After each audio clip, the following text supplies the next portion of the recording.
If you are not new here, then you probably already know that I lost my mom and it took a toll on me. Why me, God? Why? I've served my whole life. I've done this, I've done that. Why me? It felt like a very major piece of me had left me. So if someone came onto you and magically explained the why, how does that help the what? Hello, beautiful people, and welcome to my channel.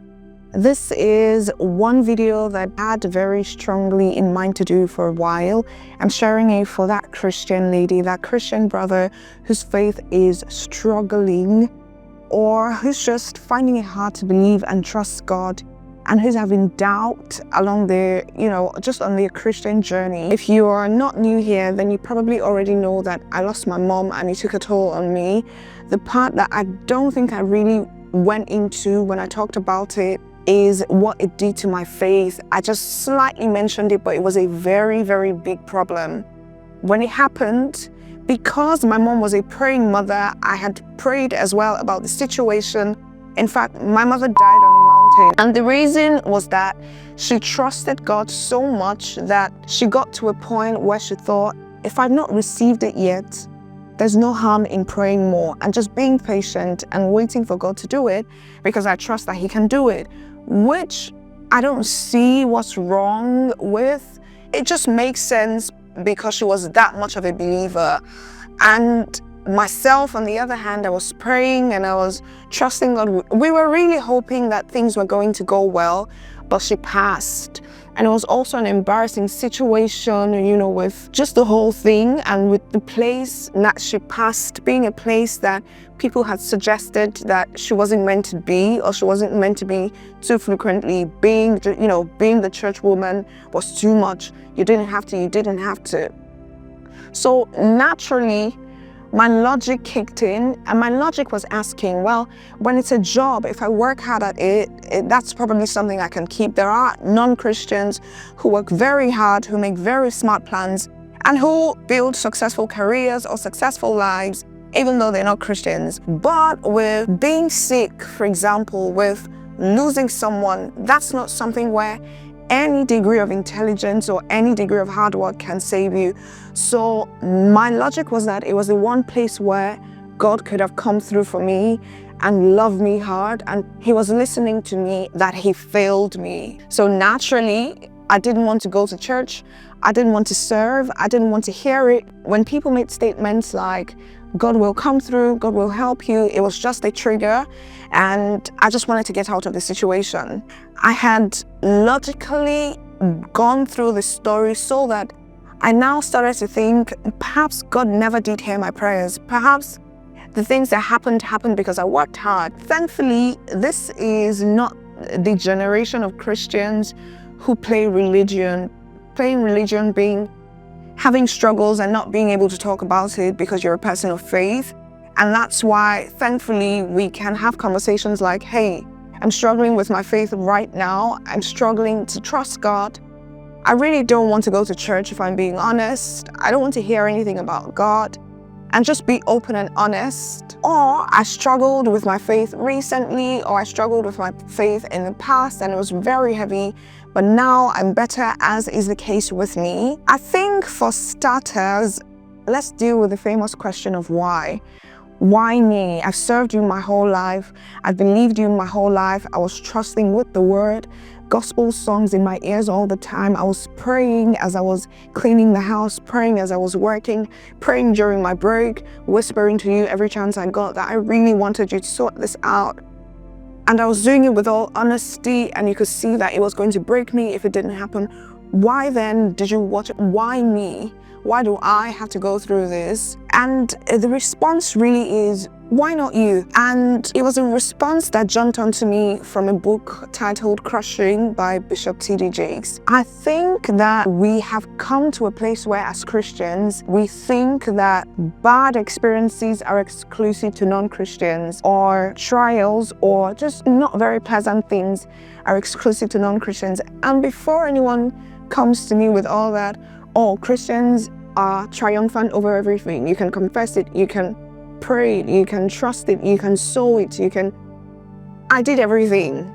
And I'm pretty sure that there are other people who have done similar things but didn't get the same results. So this is not the atmosphere for judgment. It's just a place where I like to have taboo conversations, especially the sort of taboo conversations that have helped me. So back to the question of why. What exempts you from suffering? Are you better than other believers who have gone through it? Or are you more religious or more dedicated than other believers who have gone through it? Probably not. Maybe some, but probably not all of them. So the phenomenon of why me usually will come from a place of not realizing that there's actually nobody who deserves to go through that sort of hardship. And on the flip side, no one is also exempted from it. And that actually brings me to my first point, which was what helped me to start walking back, to start finding myself again, and to start filling up that emptiness. And it's God is familiar with your situation. If suffering, if complaining, if being a bit down, if struggling with your faith is as common as I've now realized that it is from sharing my experience, God is familiar with your situation. He has seen it before, he has seen it multiple times. His children have gone through it. People who are not believers have gone through it. And he knows exactly what to do. So God cannot be mad at you. Otherwise, he'll also be mad at every single believer who has ever got to the point of thinking, but why me? I don't like what I'm going through. Now it's causing me to struggle with my faith, and I really don't like it. God cannot possibly be mad at you. And that's the second one. And the third one is that you are definitely not alone. You're not the only one who struggles with your faith. It's not a taboo topic as society, maybe the Christian society has made it to be. It's not something that is as uncommon as it looks like. And besides God understanding you and being familiar with the situation, many believers actually understand the struggle. I was shocked to read that Bishop T.D. Jakes went through it when, the situation with his daughter happened, and the situation with his son having a heart attack when he had been to Nigeria to preach at what was the seemingly biggest gathering of Christians. I don't know if that was in Nigeria or in Africa or even in the world, but it was the Redeemed Church. Anyone who knows Christian gatherings in Nigeria knows about, I think it's called the Holy Ghost Conference or something. It happens every year. He was going to preach there for the first time because Pastor E.A. Adeboye had invited him. But just as he arrived and he was about to get off stage, or maybe even when he got on stage, he got a call. His son had had a heart attack. So I started to realize that even the generals had at some point been at the place where they were thinking, what do I make of this? Why would God put me through this? Some believers, many believers, true believers understand. I understand the pain, the confusion, the hurt, and even the humility that it takes to say, I'm heartbroken. This is difficult for me. I don't want to be here. It's supposed to be a familiar environment, but I really can't be here. Not right now, and I don't know when. So there's a flood of believers who will not judge you or send you straight back to church. And that's probably, again, why Christians who are dealing with stuff like this would rather watch videos like this, as I did, for example, in silence, than speak to any other believer. It's because of the judgment that comes with and the lack of empathy. I, for example, had people who said to me, just go to church anyways. It was almost like it made no sense to them that I was talking to them about something that was hurting me and that was affecting my will to serve in that season. By the way, it wasn't even a permanent situation. It was just in that season.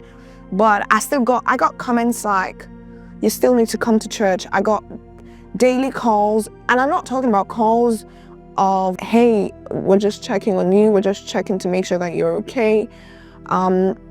Except for maybe one or two people, but the general people that were around me, I even got questions like, I hope you're still paying your tithe, from seniors that I was looking up to. And what it did to me, frankly, was it further pushed me away. And that fear of being judged is probably another reason why Christians will probably watch a video instead of speak to someone in person. And that again brings me to the next point. That moment where you're struggling to believe God, where you're struggling to trust God because of life issues that have just consumed your faith. I'm about to say the taboo Christian thing. The first way, in fact, the only way to begin to make progress is to accept the emotions that you're feeling.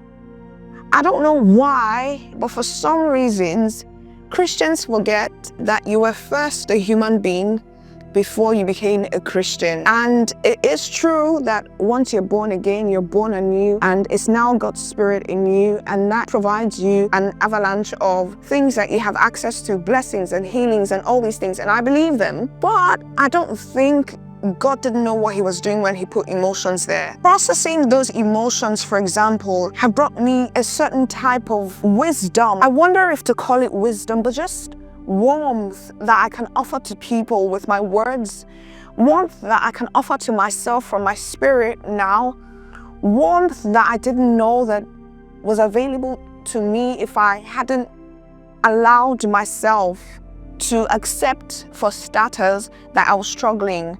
And you'll get more pain from struggling with how you feel as a believer who's struggling with his faith or with her faith than you will get from the real cause of the pain. So the first thing is just to accept it. Accept it, feel what you feel. It's not the time to play religion because that brings hypocrisy.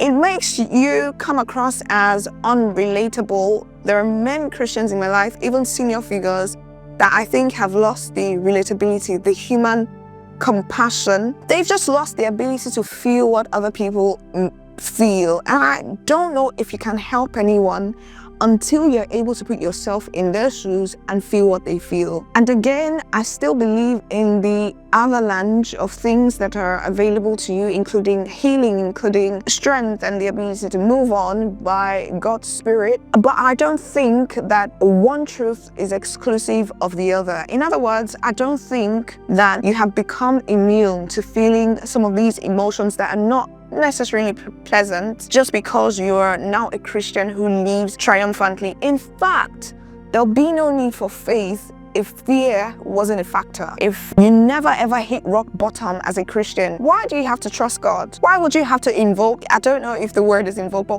why would you have to invoke all of those blessings, all the strength? And why do you have to lean on scriptures like, the Lord is my shepherd, I shall not want? Why do you have to lean on scriptures like, thy rod and thy staff, they comfort me, if there was never going to be a reason for comfort? I think even scriptures allow us to feel these things more than men in the faith allow us. So this is the point where I'd like to direct you back to God if you're someone who's struggling with believing in God or trusting God, because no one, not even your pastors or your leaders or well-meaning Christians who don't understand processing emotions, none of them can help you, especially if you were at the point that I was at, where every logic, every 2 and 2 I put together made 4. I was connecting the dots and my reasoning made a lot of sense, and it was impossible to talk me out of what I believe and what I chose not to believe. That's the point where no human being can help you. And that's why I'm going to direct you back to God, but probably not in the way that is culturally done. I'd say take it a day at a time with God, one step at a time, with honesty and truthfulness. Lord, I'm sorry, today I'm not able to go to church. I want to, maybe I'll try and take a shower, I'll take the first step, and maybe I'll land in church, but I'll be a bit late. And that happened to me several Sundays. I'd go for choir rehearsals, and really the best person to explain to you how something works is the person who designed it. And I think that God designed emotions. So when we process all of these, whether they're good emotions or negative emotions, God designed emotions. He gave us a soul, he gave us a spirit, and put us in a body. And so nobody can teach you how to manage your emotions better than God. Nobody can hold your hands through that walk better than God. This is something that I personally believe. achieve. Because again, I've seen very well-meaning people wanting to truly be there, but just not knowing how, or doing everything, but doing everything wrong. And so, as a lady in my church said during one of her testimonies, the best person to explain how a product works is the manufacturer. And that includes the pain that you feel, the hurt, the anger, and whatever it is that God manufactured or that came to you naturally after you were manufactured by God. The reason I'll be talking about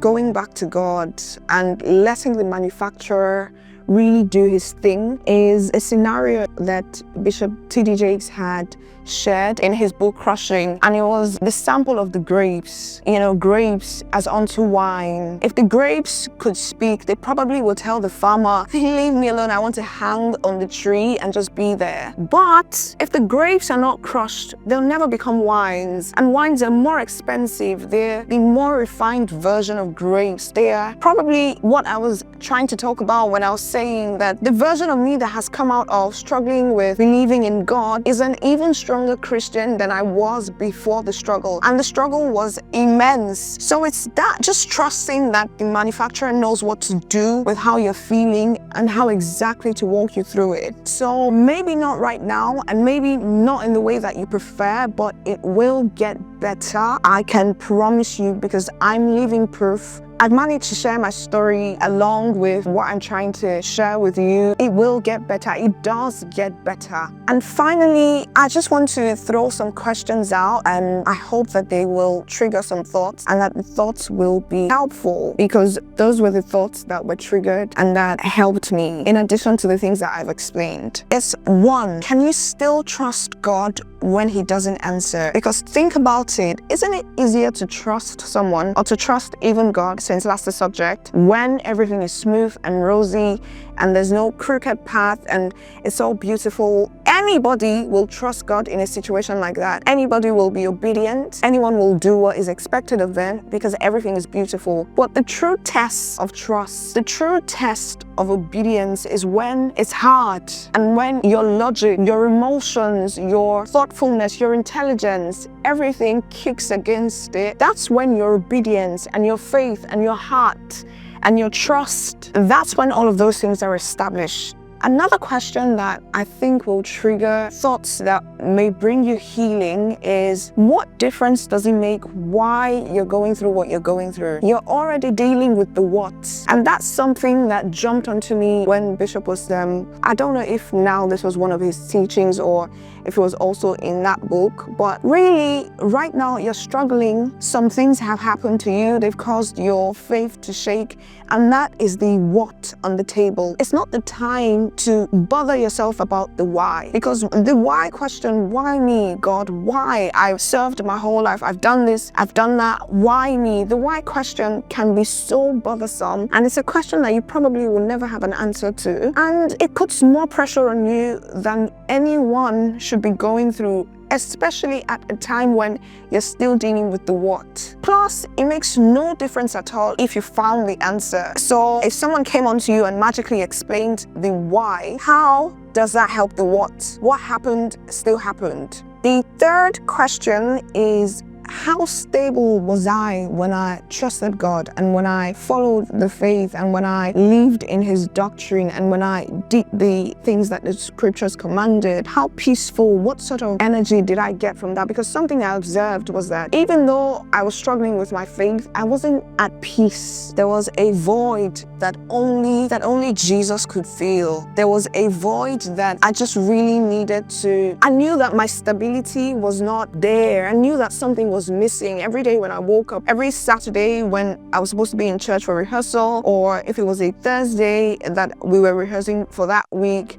and I wasn't there, I felt a certain type of way. It felt like a very major piece of me had left me. All the motivations that I used to get from the scriptures, all the things that used to really help me get through life, I could no longer get them. So not only was I struggling with this, I was also now struggling with stability in other things, because that was my source in the first place. So it's the question of, how stable was I when I embraced all the rosy things about being a Christian? Plus, can I be that stable again, or even better? And the final question is, have you ever had a testimony that just blew your mind? I want to share one testimony with you. For example, I I have several of them, but this one in particular jacks me back to life every time my mind tries to wander away into, is there a God? Is there this? Is that? So I had gone to Manchester for the first time to further my education. And obviously, when you first come abroad, especially if you live in a seemingly residential area,